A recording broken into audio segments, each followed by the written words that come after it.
From chestnut horses to wooden ones in the exposition hall, the Circle City woodcarvers manned their table, including Doug Sanders of Indianapolis, who sits with a dozen carvings before him, none of them larger than 1.5 inches in diameter. I work in a tradition that's based upon a Japanese tradition called Netsuke carving.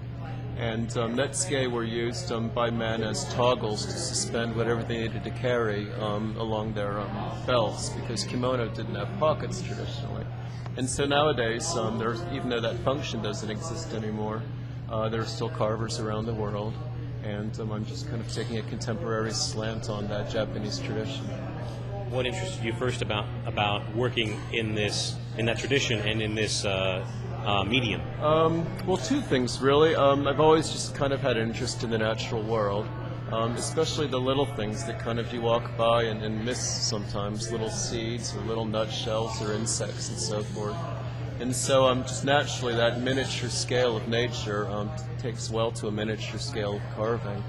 And then it's fun to kind of pack as much interest and sort of insight, I suppose, into such a small carving, and that's what attracts me also.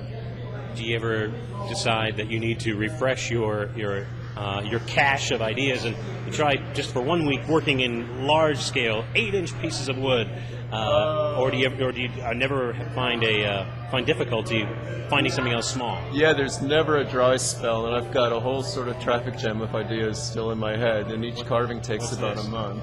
I'm working on a very small bead here that's just a cluster of mushrooms, all clustered together.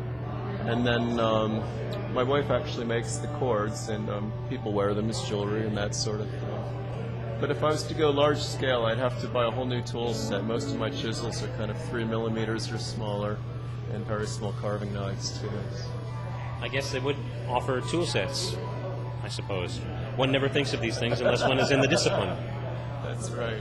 You pick up the piece of wood. Do you have an idea what you want, or do you start playing with it, see how the wood is shaped, how its grain goes, and then say, "Oh, I think it's more like mushrooms." Right. That's a question I get asked often. I don't really kind of see an image in the wood. I really just have an idea in my head to begin with, and then there's times when one color of wood or one type of wood might be a little more appropriate. For instance, I don't know if I was to do a dove.